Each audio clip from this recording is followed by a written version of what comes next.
So dear student, I Rakesh Jain from Suresh Gyanwar University.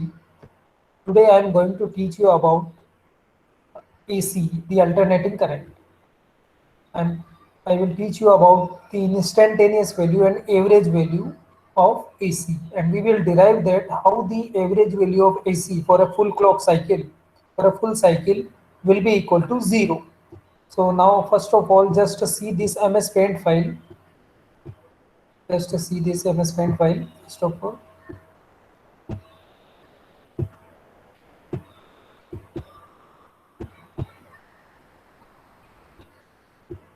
Yes.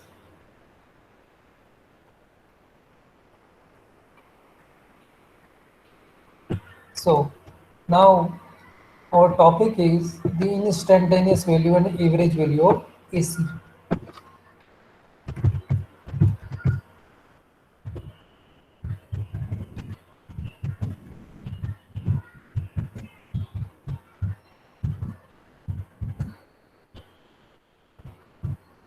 Okay. First of all, the AC current will be looks like the AC shape will be looks like this one,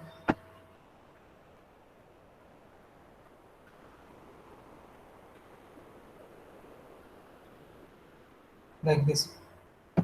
Okay, in which the upper side is known as positive clock cycle, positive cycle, and the this red color from the red color which I am going to show you, this is your positive off cycle, and from this brown color you just see that this is your negative off cycle. So AC consists of the positive off cycle and negative off cycle, and that the one complete cycle means what is the time period spent in between the total clock cycle and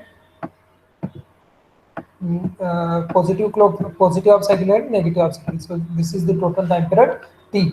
So what is the meaning of the instantaneous value? The meaning of the instantaneous value is that at a particular time t, what will be the value of AC? This is known as instantaneous value. So see here, let's suppose I wish to write down the equation for the current I. So I is equal to each AC will consist of some amplitude. So the amplitude of this is now see very carefully this way. So what is the amplitude? Let's suppose the amplitude is your Im. I wish to write down the equation for the current, so that current will be shown by I, and at a particular value I just write down Im. So Im is the instantaneous value. Im is the amplitude of this current. So the instantaneous value means what is the value of AC at a particular time t? What is the value of AC at a particular time t? The value of AC at a particular time, the value of AC at a particular time t is known as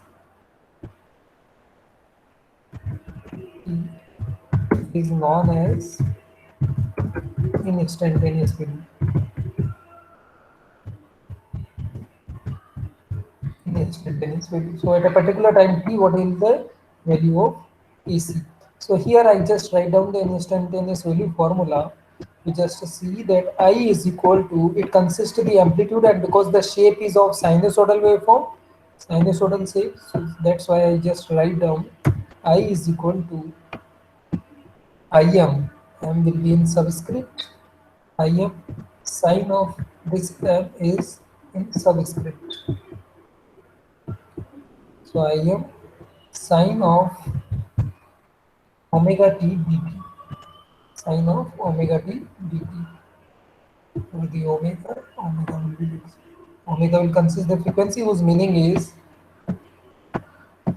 the meaning of omega. It looks like a W shape, but this is omega. Omega is equal to actually 2 pi by capital T.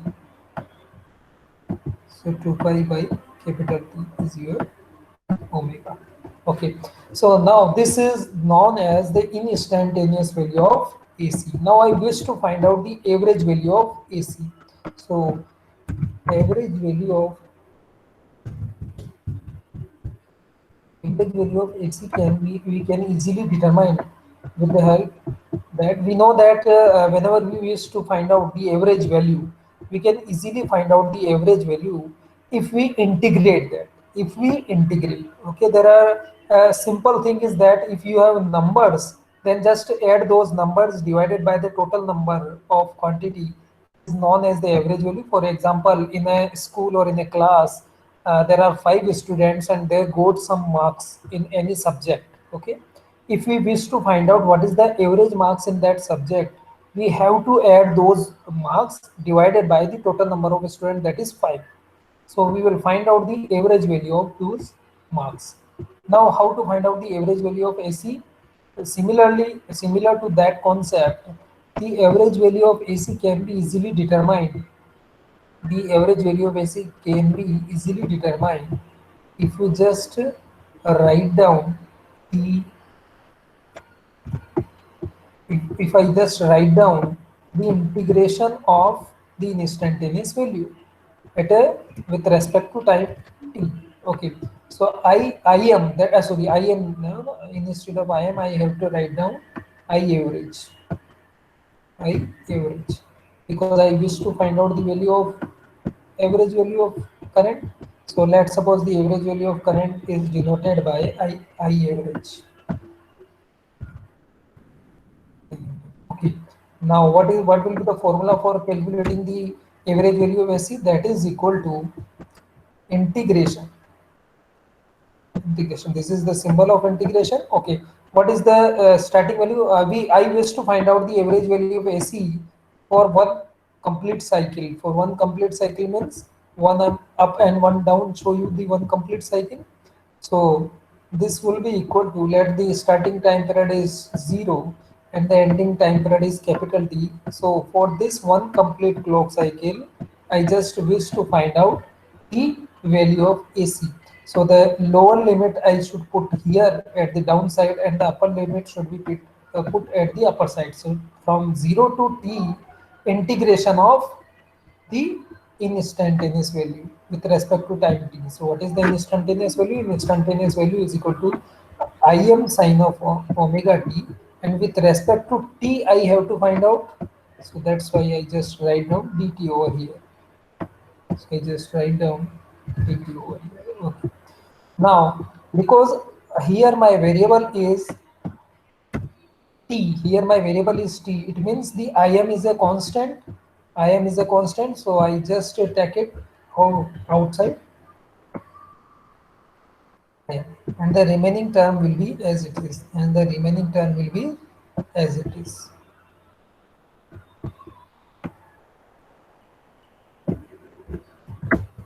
The remaining term will be as it is.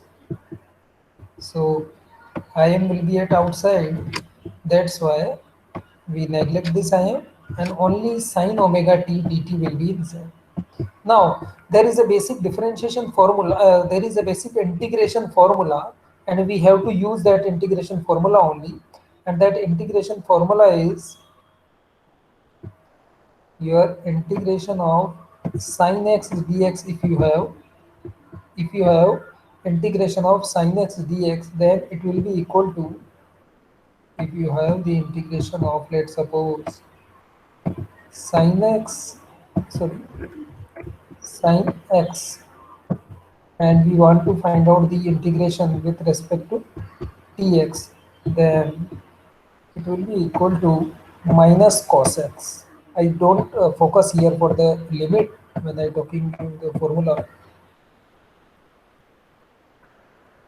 So it will be equal to minus cos x.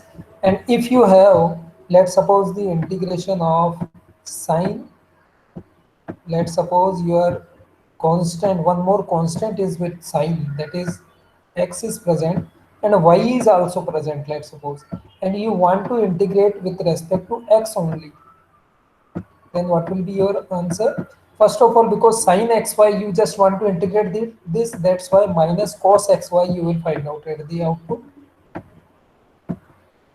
is the answer of this.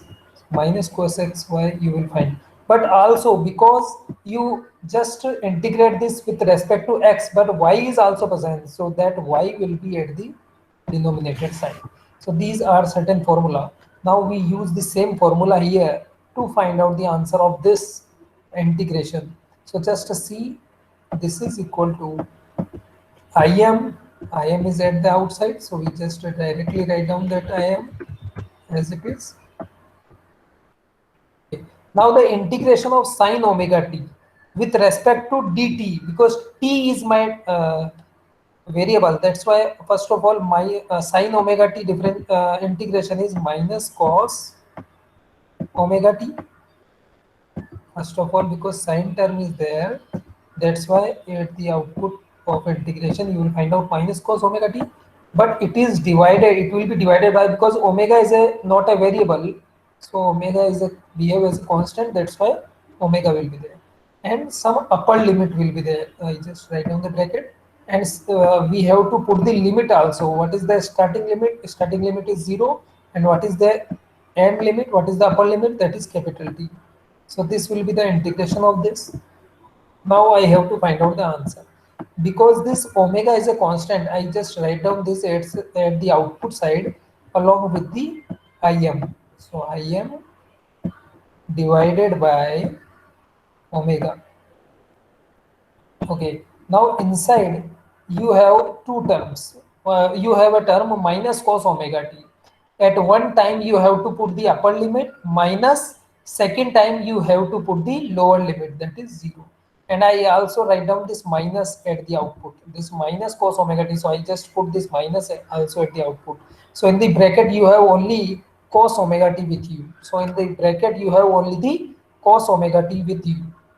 So just first of all, in place of t, because the variable was t, I just put cos omega. At place of t, you should put first of all the upper limit capital T. So I just put the upper limit capital T. Minus, you have to put at place of t the lower limit. So the lower limit is 0. So when I put cos omega 0, it means it is cos 0. So I just write down cos 0. Okay.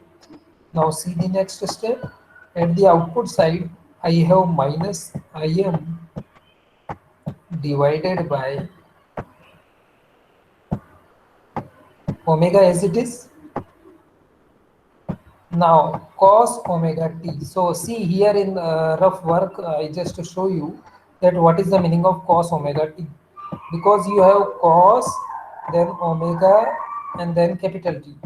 But you know from this, which I just mark, which I just encircle, that omega is equal to 2 pi by t. So at place of omega, I just write down cos 2 pi by t, 2 pi by t. Okay, when I just write down cos 2 pi by t and it is multiplied by t already, so from t to t it will be cancelled out. So only you have from t to t it will be cancelled out. Okay, so you will have only cos 2 pi at that place. You will have only cos 2 pi with. Okay, so you will find out cos 2 pi at the first. After putting the upper limit, you will find out cos 2 pi only, and it will be minus by cos 0. It will be minus by cos 0. Now, remember, cos n pi is cos 2 pi is 1. Cos 360 is 1. When you just find out from the calculator, you will find out cos 2 pi, that is cos 360, is equal to 1. And cos 0 is also 1. So it means in bracket you will find out minus Im divided by omega. I just copy and paste this one. Minus Im divided by omega, minus Im divided by omega, and in bracket you will find out 1 minus 1. 1 minus 1, and we know that 1 minus 1 is always 0. 1 minus 1. 1 minus 1 only. So what will be the answer? Because 1 minus 1 is 0, that's why it will be completely equal to 0. So it is proved that for a complete cycle, the average value of AC is 0. Now these two was the formula, so I just write down them in bracket, so you will not confuse.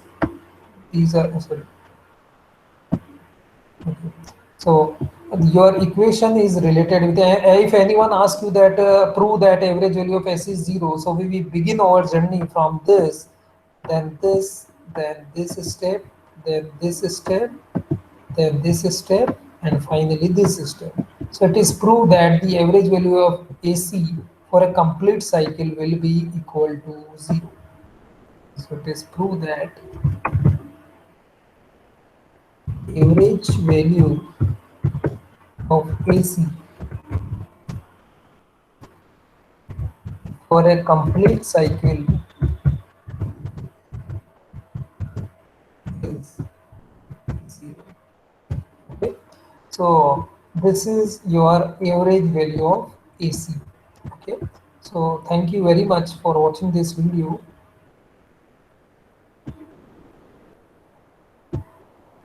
Okay. So thank you very much.